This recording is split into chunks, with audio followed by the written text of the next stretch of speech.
Hello दोस्तों, welcome to study focus. Study focus में आपका स्वागत है। मैं देव आप सभी का आपके अपने परिवार स्टडी फोकस में अभिनंदन करता हूं। आई होप कि आप सभी लोग अच्छे होंगे। दोस्तों, आज देखेंगे 22 फरवरी 2022 करंट अफेयर दैनिक समसामयिक की सभी प्रतियोगी परीक्षाओं के लिए अति महत्वपूर्ण प्रश्न। तो बिना देरी करते हुए बढ़ते हैं सेशन की तरफ। उससे पहले एक बात कहना चाह रहा हूँ कि जिन साथियों ने अभी तक अपने चैनल को सब्सक्राइब नहीं किया है वो प्लीज़ सब्सक्राइब कर लें। आप लोग सब्सक्राइब नहीं करते हो तो सब्सक्राइब कर लें और बेल आइकन बटन प्रेस कर दें, जिससे आने वाली वीडियो का नोटिफिकेशन आपको मिलता रहे। तो चलिए शुरुआत करते हैं। प्रतिवर्ष अंतर्राष्ट्रीय मातृभाषा दिवस कब मनाया जाता है? 21 फरवरी, 19 फरवरी, 15 फरवरी, 10 फरवरी। अब प्रतिवर्ष अंतर्राष्ट्रीय मातृभाषा दिवस की बात आ गई तो यह 21 फरवरी को मनाया जाता है, यानी ऑप्शन ए हमारा सही है। ठीक है, तो 2022 की इसमें थीम अगर आपसे पूछी जाए कि 2022 की थीम क्या है, तो थीम है बहुभाषी शिक्षा के लिए प्रौद्योगिकी का उपयोग। ठीक है, ये इसकी थीम है, आप लोग नोट कर लें। 19 फरवरी की बात करें तो 19 फरवरी को मृदा स्वास्थ्य कार्ड दिवस। ठीक है, पहले मैं बता चुका हूँ कि 19 फरवरी को मृदा स्वास्थ्य कार्ड दिवस। 15 फरवरी की बात करें तो 15 फरवरी को अंतर्राष्ट्रीय चाइल्डहुड कैंसर दिवस। ठीक है, अंतर्राष्ट्रीय चाइल्डहुड कैंसर दिवस 15 फरवरी को। 10 फरवरी की बात करें तो 10 फरवरी को दलहन दिवस। तो अंतर्राष्ट्रीय मातृभाषा दिवस क्या? 21 फरवरी, यानी ऑप्शन ए हमारा सही है। आगे बढ़ते हैं, अगला क्वेश्चन देखते हैं। अगला क्वेश्चन है, हाल ही में प्रोजेक्ट सद्भावना और प्रोजेक्ट आहट का संबंध किस राज्य सरकार से है? मेघालय, आसाम, मणिपुर, नागालैंड। तो प्रोजेक्ट सद्भावना और प्रोजेक्ट आहर का संबंध जो है वो है आसाम सरकार, यानी ऑप्शन बी हमारा सही है। प्रोजेक्ट सद्भावना के अंतर्गत सचिवालय में जो पेंडिंग फाइल्स हैं उन्हें 1 साल में निपटाना, इसका उद्देश्य प्रोजेक्ट सद्भावना का। और प्रोजेक्ट आहट का जो उद्देश्य है उसमें स्टूडेंटों के लिए कौशल सुधार करना, यानी स्किल रिफॉर्म करना, इसका उद्देश्य यानी प्रोजेक्ट आहरण का। ठीक है, अब आसाम की बात आ जाती है। तो आसाम का अगर आपसे पूछे कि पुराना नाम क्या है तो कामरूप। आसाम का पुराना नाम क्या है? कामरूप। अब आपसे पूछा जाए कि आधुनिक आसाम का संस्थापक कौन है, तो गोपीनाथ बारदोलाई। नोट कर लीजिए। अगर आसाम के नेशनल पार्क की बात करें तो काजीरंगा, जिसमें एक सींग वाले गैंडे पाए जाते हैं। और नवीनतम राष्ट्रीय उद्यान आपसे पूछा जाए तो देहिंग पटकई। देहिंग पटकई भी हमारा आसाम में है। आसाम के नृत्य की बात की जाए, क्लासिकल डांस, तो वो है सत्रिया।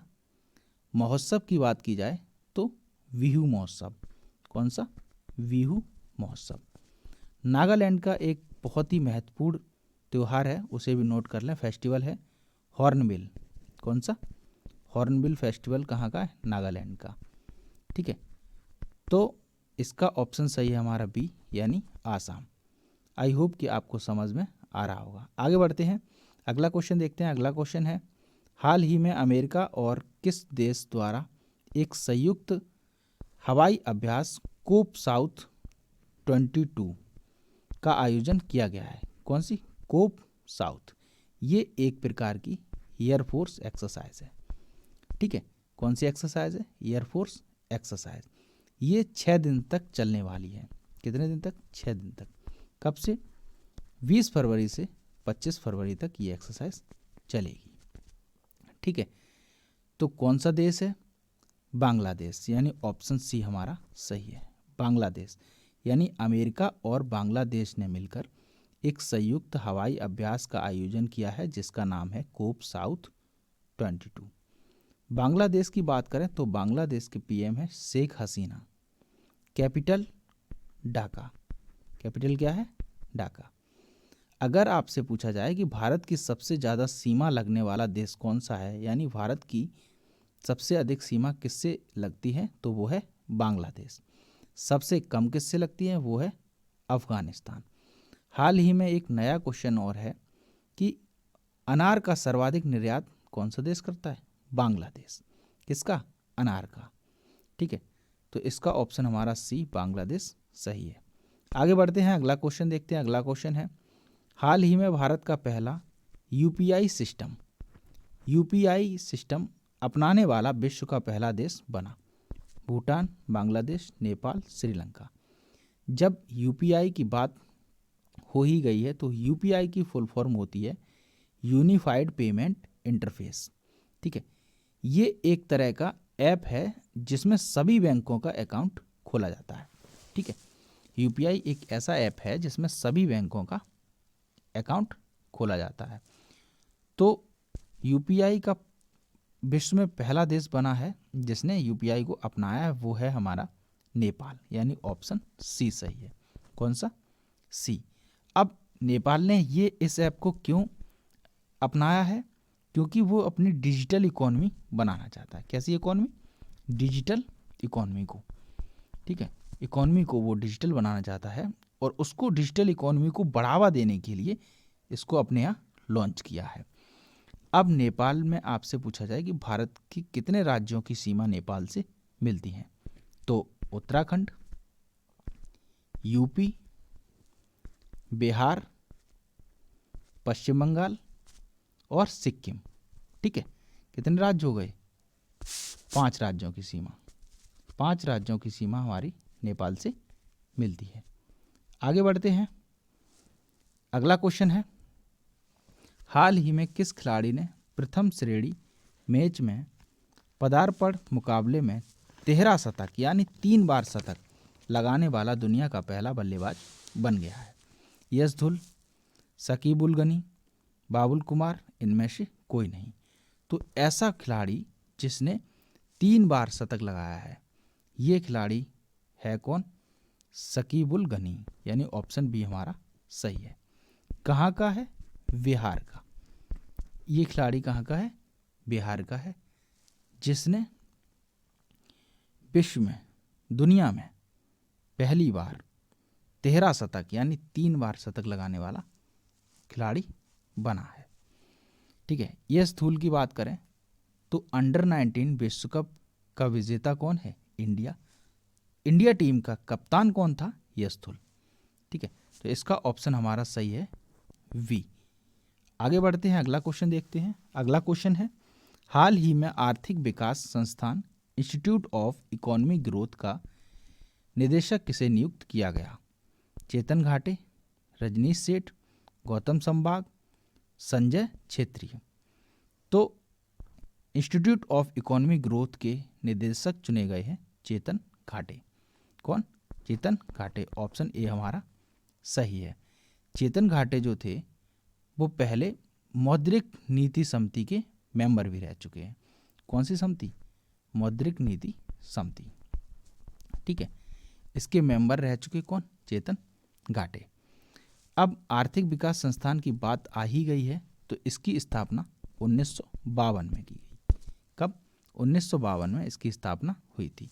और इसके चेयरमैन की बात आए तो चेयरमैन इसके हैं तरुण दास। कौन है? तरुण दास इसके चेयरमैन हैं।